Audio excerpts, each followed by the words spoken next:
ముందుకు రావద్దు అన్న అన్న ప్లీజ్ అన్న మన సేమ్ చేస్తున్నా ఆగండి అన్న మైక్ అందరూ ఓకేనా అందరూ ఓకేనా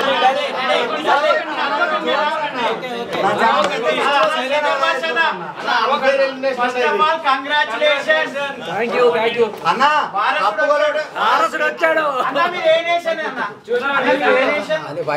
మీరు ఏ నేషన్ ఎలిమినేషన్ చెప్పారు అందరూ శేఖర్ భాష అన్న మీరు ఎలిమినేట్ అవ్వడం పెద్ద ప్రాబ్లం కాదు కానీ మీరు పీపుల్ మ్యాన్ గా అయితే మా అందరి హృదయాలు అయితే గెలుచుకున్నారన్న సో నేను అడిగా ఫస్ట్ క్వశ్చన్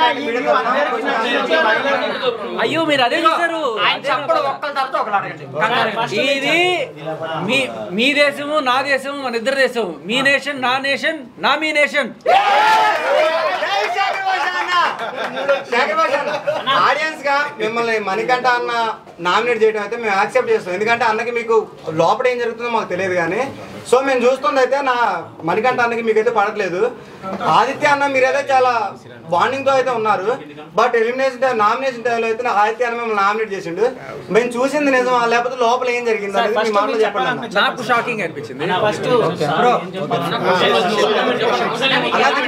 ఓకే మీకు తెలిసింది గోరంతా తెలియాల్సింది కొండంతా ఇది అందరికీ ఒకటే చెప్పట్లేదు కొత్త విషయం చెప్తున్నాను మీకు బిగ్ బాస్ సెకండ్ వీక్లో నేను ఇచ్చిన కంటెంట్ చాలా ఉండింది అది బయటికి ఎందుకు రాలేదో నేను నిజంగానే ఆశ్చర్యపోయే బయటకు వచ్చిన తర్వాత ఒకటి టాస్కుల్లో నన్ను ఆడించలేదు నా పేరు రాలేదు ఒకే ఒక టాస్క్ ఆ సాక్స్ టాస్క్లో నేను ఆడతా అన్నప్పుడు కూడా కెప్టెన్ నన్ను వద్దంది సో ఏ రకంగానూ టాస్కుల్లో పాల్గొనే అవకాశం రాలేదు ఆఖరికి సంచాలకగా చేస్తాను అనుకున్నప్పుడు కూడా ప్రేరణ నేను ఏం చేయలేదు కదా నేను వస్తానంటే సరే ప్రేరణకి సంచాలకి ఇచ్చాం సో ప్రేరణ ఏదో అంతా ప్రేరణ గేమ్ ఎలా అనిపిస్తుంది సార్ జెన్యూనా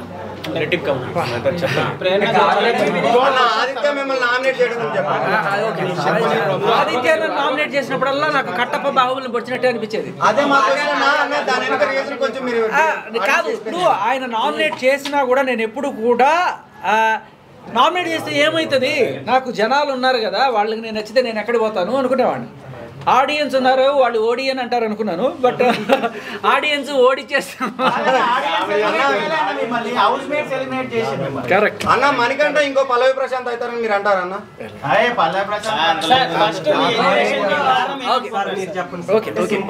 సో నేను ఎలిమినేషన్ అయినందుకు అస్సలు ఏ రకమైన బాధ లేదు ఎలిమినేషన్ అయ్యి ఇంటికి వచ్చాను హ్యాపీగా అండ్ ఎలిమినేషన్ చేసిన నా హౌస్ మేట్స్ని కూడా నేను తప్పు పట్టను వాళ్ళందరూ కూడా ప్రేమతోనే నేను నా బిడ్డను చూడాలనే కోరికతోటి వాళ్ళు ఎలిమినేషన్ చేశారు బయటికి ఏ రీజన్స్ అయినా చెప్పుకుండొచ్చు కానీ నాకు నచ్చని విషయం ఏంటంటే ఈ వారం రోజుల్లో నాకు అవకాశాలు తక్కువ రావడం మరి అది కావాలనా లేకపోతే దురదృష్టవశాత్త అనేది అది పక్కన పెడితే సరే టాస్కుల విషయం లేకపోయినా నేను వేసిన జోకులు కావచ్చు నేను మీకు ఎంతమందికి నేను ఎవరికి తెలియదట ఈ విషయం ఈ దొంగతనాలు చేస్తున్నారు కదా అది ఇక్కడ తీసుకొచ్చి ఇది ఇక్కడ చూసి ఎంతమంది చూసుంటారు కదా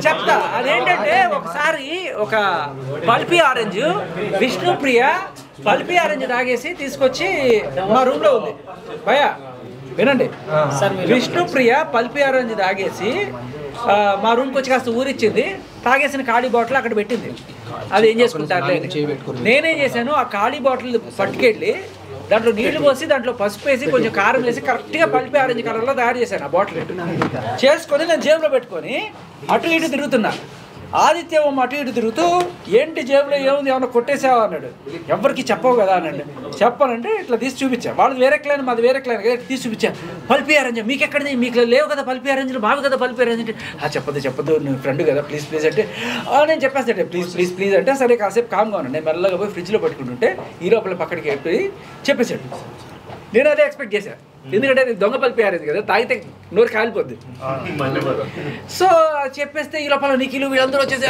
అని చెప్పేసి తీసేసి ఓపెన్ చేస్తే తీరా చూస్తే అది పసుపు కారం నీళ్ళు పడింది సో ఈ కనీసం అంటే ఇది ఒక ప్రాంక్ ఈ దొంగతనం కూడా కాదు చెప్పాలంటే ఒక ప్రాంక్ ఇది కనీసం కంటెంట్గా కూడా బయటకు రాలేదే అని చెప్పి నేను మొత్తం ఎతికా బయటకు వచ్చిన తర్వాత ఇకపోతే కొన్ని వందల జోకులు ఆన్ ద స్పాట్ తప్ప పడే ఇవన్నీ ఏమైపోయి ఎవరన్నా నా మీద పగబట్టారా అనిపించింది నాకు.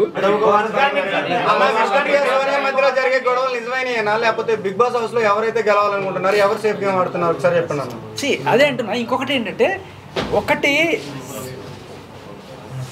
ఏదో రకంగా ఒక ఎంటర్టైన్మెంట్ దొరుకుతుంది జనాలకి, గెలుపు ఓటములు పక్కన పెడితే ఆ చూసే కాస్త టైంలో జనాలకి కాస్త జోకులు దొరుకుతున్నాయి, నవ్వుకుంటున్నారు అనుకున్నప్పుడు అవి కట్ చేయడం వల్ల ఎవరికి అడ్వాంటేజ్ వస్తుంది?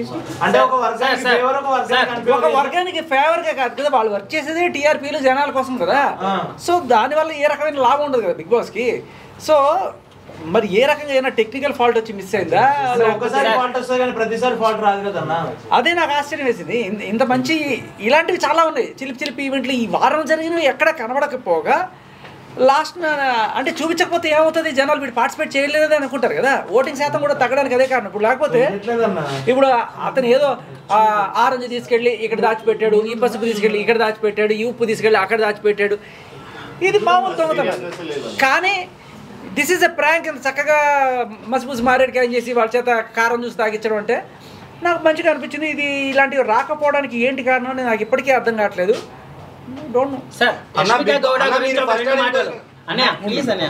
యష్మిక గౌడ నుంచి చెప్పండి సార్, గేమ్ ఎలా అనిపిస్తుంది? యష్మి దగ్గర నుంచి చూసా కాబట్టి, రూమ్మేట్ కాబట్టి, యష్మి ప్రేరణ వీళ్ళిద్దరు కూడా ఒకే టైప్ ఆఫ్ ఇది ఉంటుంది. కాకపోతే ప్రేరణ కొంచెం తొందరగా బయటపడిపోతుంటుంది. యష్మి ఏదో రకంగా చిన్న చిన్న వాటికి కూడా గొడవ చేయడము, లేకపోతే తొండి ఆడినా సరే ఏదో రకంగా మనం గెలవాలి అనేది ఉంటుంది. అండ్ కొంచెం హార్ష్గా మాట్లాడుతూ ఉంటుంది. తప్పు మందని తెలిసినా కూడా గట్టిగా ఇది చేయడం, ఇదే గేమ్ స్టార్ట్ చేయడం. అంటే తప్పు నీది, నువ్వేమో అవతల వాడిని అరుస్తావు, మనం ఏదో రకంగా గెలవాలి. నాకు అర్థం కాకపోయేది, ఓహో ఇలాగే ఆడాలా బిగ్ బాస్ అని. నేను అన్ని ఆవిడ చూసినంత డెప్త్గా చూడాలి. కానీ నాకు ఒక శోభా శెట్టి లేదా రతికాతో పోలుస్తున్నారు, అంత నెగిటివిటీ ఉందన్నమాట బయట. సో అలాంటి నాకు కొంచెం అప్పుడప్పుడు కోపం వచ్చింది. నేను ఒకసారి అభయ్ కూడా చెప్పాం, లేదు నువ్వు చేసేది కరెక్ట్ కాదని కూడా ఇద్దరం చెప్పాము. కానీ మాకే ఆవిడ శుద్ధులు చెప్పేది, లేదు మీ మొక్కలకి ఏం తెలుసు, గేమ్ ఇట్లాగే ఆడాలి బిగ్ బాస్లో అంటే అవునేమో ఇట్లాగే ఆడతారేమో బిగ్ బాస్. కానీ నాకు ఒక డౌట్ అయితే కొడుతుండేది, సరే నువ్వు ఇలా ఆడి గేమ్ అయితే గెలుస్తావు, అక్కడ జనాల్లో బ్యాడ్ అయిపోతావు కదా. ఎన్నాళ్ళు నువ్వు చీఫ్ నుంచి తప్పుకొని బయటికి ఎలిమినేషన్కి వచ్చావంటే జనాలు ఇట్లా పేక మీద కాలేసి తొక్కేస్తారు కదా. సో నేను అదే చెప్పా, నువ్వు గెలుచుకోవాల్సింది గేమ్లు కాదు జనాల గుండెలు, నువ్వు ఫస్ట్ అది ఆలోచించి అందరికీ అదే చెప్పేవాడిని. ఈ సెకండ్ నువ్వు పక్క టీం మీద ఏదో గెలిచాను అని చెప్పి హే అంటావు, ఏదో కాస్త ఫుటేజ్ కోసం ఇట్లా ఓదార్పేతలు ఏమన్నా చేయొచ్చు. బట్ జనాలు కదా నువ్వు గెలవాల్సింది. సోనియా గేమ్ ఎలా ఉంటుందని చెప్పండి. సోనియా ఎప్పుడు కూడా చాలా డల్గా ఉంటుంది. ఎప్పుడు ఒక బెడ్లో కూర్చొని ఉంటుంది.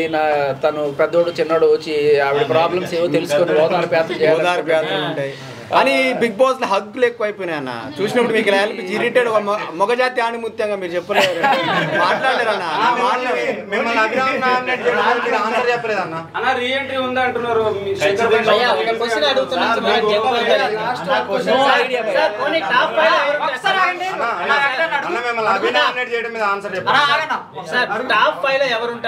మీ ఒపీనియన్ చెప్పండి సార్. అంత ఐడియా లేదు కానీ నాకు నేను కోరుకునే అయితే విష్ణుప్రియ అండ్ సీత ఉంటే బాగుంటుంది అనిపిస్తుంది. అంటే నిఖిల్ టాప్ 5 లో ఉండరా అండి? ఉండొచ్చు, చెప్పలేము. ఎందుకంటే నిఖిల్ ఫస్ట్ డే ఉన్నట్టు సెకండ్ థర్డ్ డే కొంచెం డల్ అయ్యాడు. అంటే నిఖిల్కి కాస్త ఫ్యాన్ బేస్ గట్టిగానే ఉంది కాబట్టి సర్వ్ అవుతున్నాడు. ఎందుకంటే నాకు ఒకటైతే అనిపించింది, నిఖిల్ కన్నా నేను బెటర్ ఎంటర్టైన్మెంట్ ఇచ్చాను కదా అనిపించింది. కెమెరా పట్టుకున్న ప్రతి ఒక్కరికి తెలుసు మీరు టాప్ 5 కంటెస్టెంట్ అని.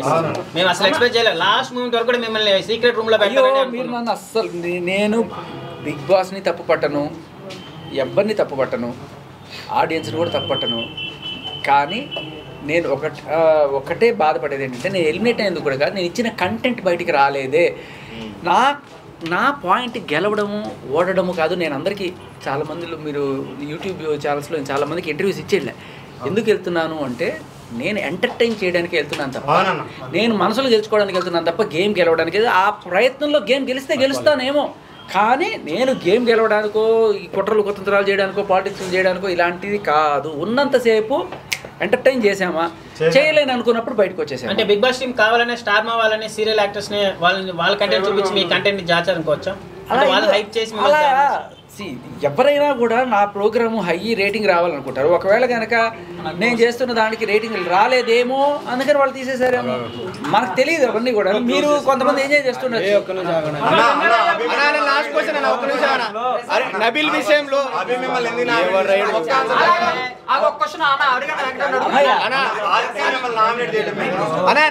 నబిల్ ఎలా ఆడుతున్నారు, నబిల్ చేసిన ఆట తీరుకి సోనియా డాన్స్ చేసింది కదా, అలా మీరు ఏం ఫీల్ అయ్యారు? నాకు నబీల్ చాలా జెన్యున్ గా ఆనెస్ట్ గా ఆడతాడు, 100% పెట్టి ఆడదాం అనుకుంటాడు. సో అది నచ్చుతుంది నాకు. కానీ తను యష్మి కావచ్చు లేకపోతే సోనియా కావచ్చు వీళ్ళందరూ కూడా ఏదో రకంగా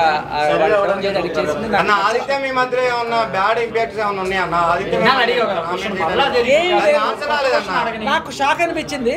ఓహో బిగ్ బాస్ అంటే ఇదేనేమో అని చెప్పి నాకు ఫస్ట్ టైం పరిచయం చేసింది ఆదిత్య. అప్పటిదాకా కలిసి తిరిగిన సడన్ గా పుస్తకం నుంచి పొడిచాడు, తర్వాత రెండోసారి పొడిచాడు, మూడోసారి పొడిచాడు. సీత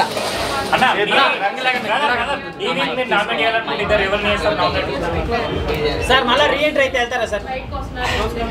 నన్ను నేనే 2 సార్లు నామినేట్ చేసుకున్నాను.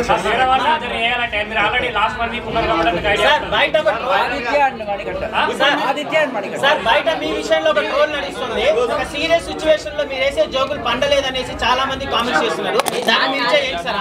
అవ్వచ్చు ఎప్పుడైనా సరే అలా అనిపిస్తే క్షమించాలి. బట్ కొత్తగా చెత్తగా ఉన్నా పర్లేదు, కొత్తగా ఉండాలి అనేది నా కోరిక. కొంతమందికి అది టైమింగ్ కొంచెం మిస్ అవ్వకూడదు అనేది.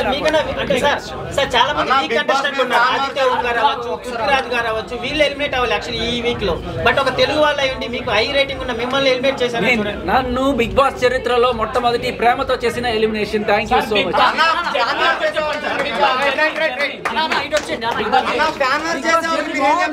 చాలా బాగుంది.